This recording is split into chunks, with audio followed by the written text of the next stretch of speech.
Hi good morning. MBA and MCA ரெண்டு பேருக்குமே ஒரு நியூஸ் வந்திருக்கு. ஸோ ஃபர்ஸ்ட் வந்து பார்த்தீங்கன்னா எம்சிஏக்கு பார்ப்போம். எம்சிஏக்கு பார்த்தீங்கன்னா அப்வர்ட் மூவ்மெண்ட் கொடுத்தவங்க கொடுக்காதவங்க எல்லாருக்குமே சேர்த்து ப்ரொவிஷனல் ஆர்டர் வந்துடுச்சு.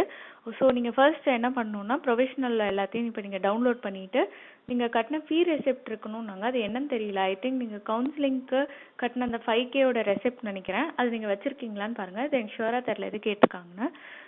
அது ஒன்று. இப்போ நீங்கள் கொடுத்துருக்க ப்ரொவிஷனல் எல்லாமே பிரிண்ட் அவுட் எடுத்து வச்சுருங்க. அண்ட் அது மட்டும் இல்லாமல் காலேஜில் போய் இப்போ வந்து நீங்கள் இந்த கால் ஃபைனல் இயர் முடிச்ச உடனே கொஞ்சம் டாக்குமெண்ட்ஸ் தருவாங்கள்ல, கன்சாலிடேட்டட் மார்க் ஷீட், ப்ரொவிஷனல், இதெல்லாம் அவங்க வந்து கேட்பாங்க. இப்போ நீங்கள் எல்லாத்தையும் போய் உங்கள் காலேஜில் ஃபஸ்ட்டு வாங்கிட்டு நீங்கள் சேர போகிற காலேஜுக்கு வந்து நீங்கள் ஒரு ஃபோன் பண்ணிவிட்டு நீங்கள் காலேஜ் போய் பாருங்கள். ஓகேவா? யாருமே இந்த டாப் அண்ணா யூனிவர்சிட்டி, பிஎஸ்டி இதை தாண்டி எடுத்தவங்க எல்லாமே ஒரு தடவை காலேஜை போய் சுற்றி பார்த்துட்டு விசாரிச்சுட்டு அதுக்கப்புறம் சேரலாமா இல்லையான்னு யோசிச்சுக்கோங்க. ஏன்னா நிறைய பேர் பிளைண்டாக வந்து எடுத்திருக்கீங்க அப்படின்றத நான் நல்லாவே தெரிஞ்சுக்கிட்டேன். ஸோ தெரியாமல் யாரும் காலை விட வேணாம். அதர்வைஸ் காலேஜஸ் செலக்ட் ஆன எல்லாருக்குமே என் கங்க்ராச்சுலேஷன்ஸ். ஸோ இப்போ நீங்கள் காலேஜஸ் போய் வாங்க வேண்டிய விஷயம் என்னென்னா, நம்ம மார்க் ஷீட்ஸ், அதாவது 6th செம் 5th செம் வரையும் எல்லாரும் வச்சுருந்துருப்பீங்க ப்ராப்பராக. 6th and 7 வந்து இருக்குதா அப்படின்னு சொல்லி கேட்டுட்டு வாங்க.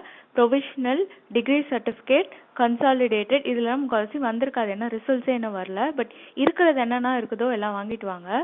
நெக்ஸ்ட் உங்கள் 10th 12th மார்க் ஷீட்ஸ் எல்லாமே ஒரிஜினல் கேட்பாங்க காலேஜில். எது கிடைக்குதோ இல்லையோ டிசியும் கான்டாக்ட் சர்டிஃபிகேட்டும் கேட்டிங்கனாலே கொடுத்துருவாங்க. நெக்ஸ்ட் பார்த்தீங்கன்னா TANCET 2020 hall ticket and score card இருக்குல்ல, அது ரெண்டும். இது ரெண்டுத்தில் ஏதாவது தொலைச்சிருந்தீங்கன்னா நான் ஒரு வீடியோ ஏற்கனவே போட்டிருக்கேன் எப்படி அப்ளை பண்ணி வாங்குறதுன்னு. இப்போ தராங்களான்னு தெரில. பட் சப்போஸ் தர மாதிரி இருந்தாங்கன்னா டிஸ்கிரிப்ஷனில் நான் லிங்க் தரேன். அதை பார்த்து நீங்கள் அப்ளை பண்ணி அதை நீங்கள் கொண்டு போங்க. நெக்ஸ்ட் உங்கள் community certificate and as I said உங்கள் ப்ரொவிஷனல் அலாட்மெண்ட் ஆர்டர், நீங்கள் இனிஷியல் பேமெண்ட் பண்ணதோட அக்னாலஜ்மெண்ட் ஸ்லிப். ஸோ அந்த 5K பார்த்தீங்கன்னா உங்கள் டியூஷன் ஃபீஸில் கழிச்சிருவாங்க. அப்புறம் உங்கள் medical fitness certificate and finally 4 copies of your passport size photo. இது எல்லாத்தையும் எடுத்துகிட்டு போங்க. அண்ட் ஏற்கனவே பாஸ் அவுட் ஆனவங்க இப்போ சேர்ந்துருந்தீங்கன்னா உங்கள் கன்சாலிடேட்டட் மார்க் ஷீட் வந்து பெருசாக இருக்கும். அந்த மாதிரி இருக்கிறவங்க வந்து நீங்கள் கடையில் ஜெராக்ஸ் கடையில் கொடுத்து நீங்கள் வந்து A4 சைஸில் ஃபிட் ஆகிற மாதிரி எடுத்துக்கோங்க.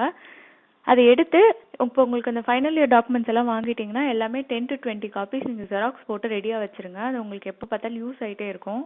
ஸோ கேம்பஸ் பாருங்கள், பழைய காலேஜில் டாக்குமெண்ட்ஸ் வாங்குங்க, நியூ காலேஜை சுற்றி பாருங்கள். அதுக்கப்புறம் நீங்கள் காலேஜ் செலக்ட் பண்ணுங்கள். நானும் யூஜி போய் காலேஜ் செலக்ட் பண்ணலான்னு போகும்போது இந்த லிட்டரலாக பாசன பாஸ்கரன் சீன் தான் ஆச்சு. சேர்ந்துடாதீங்க அப்படின்னு எல்லாம் பிடிச்சி இழுக்கிற லெவலுக்கு. ஸோ அது நல்ல காலேஜ் தான், பட் ஸ்ட்ரிக்டான காலேஜ். ஸோ இது மாதிரி வந்து அது இப்போ வேறு ஸ்டூடெண்ட்ஸ் கோவிட்னால அங்கே இருக்க மாட்டாங்க. ஸோ ஒரு 1-2 நாள் டைம் எடுத்து கூட காலேஜில் பெர்மிஷன் கேட்டுட்டு விசாரிச்சுட்டு சேருங்க. as for MBA இப்போ வந்து உங்களுக்கு இப்போ வந்து போர்ட்டல் ஓப்பன் ஆயிருச்சு. அண்ட் அதே மாதிரி உங்களுக்கு எம்சிஏக்கு வந்து முன்னாடி டாக்குமெண்ட்ஸ் அனுப்ப சொல்லியிருந்தாங்களா, நம்மளுக்கு இப்போவே ஓப்பன் பண்ணிட்டாங்க. சேம் ப்ரொசீஜர் தான். டாக்குமெண்ட் எப்படி சென்ட் பண்ணுறதுன்னு சொல்லி ஏற்கனவே ஒரு வீடியோ போட்டேன். பட் நான் இன்னொரு வாட்டி சொல்கிறேன். நீங்கள் வந்து சப்ஜெக்டில் MBA டாக்குமெண்ட்ஸ்னு சும்மா போட்டுக்கோங்க. அது கம்பல்சரி இல்லை. MBA டாக்குமெண்ட்ஸ்னு போட்டு உங்கள் ப்ரூஃப் ஆஃப் பாசிங் எதாவது கேட்டிருப்பாங்க, அவ்வளோதான். நீங்கள் வந்து அதில் maximum all sem mark sheets consolidated mark sheet for passed out இது எல்லாத்தையுமே ஆல் செம்ஸ் அனுப்புகிறவங்க வந்து PDF கன்வெர்ட்டரில் வந்து நீங்கள் எல்லா செம்மோட mark sheet up to final 6th sem or 8th sem, அந்த ஆர்ட்ஸ்க்கு 6th, இன்ஜினியரிங் 8th, இது எல்லாத்தையும் போட்டு PDF-ஆக கன்வெர்ட் பண்ணி அனுப்பிச்சிருங்க. அப்படி இல்லைன்னா கன்சாலிடேட்டட் மட்டும் இருக்குது அப்படின்னா கன்சாலிடேட்டட் மட்டுமே போதும். ஸோ இதெல்லாம் பண்ணிடுங்க. அதே மாதிரி இனிஷியல் அந்த ஃபீ பேமெண்ட் பண்ணோன்னு உடனே சாய்ஸ் ஃபில்லிங் வராது. 15 to 20 minutes ஆகுது. இதெல்லாம் பக்காவாக பண்ணிட்டீங்கன்னா நீங்கள் ப்ரிஃபரன்ஸ் போடலாம். அந்த கவுன்சிலிங் எப்படி ஸ்டெப் பை ஸ்டெப் பண்ணுறதுன்னு வீடியோ போட்டு அதை பார்த்து ரெஃபர் பண்ணிக்கோங்க.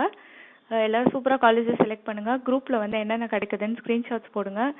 See you in the next video. Bye.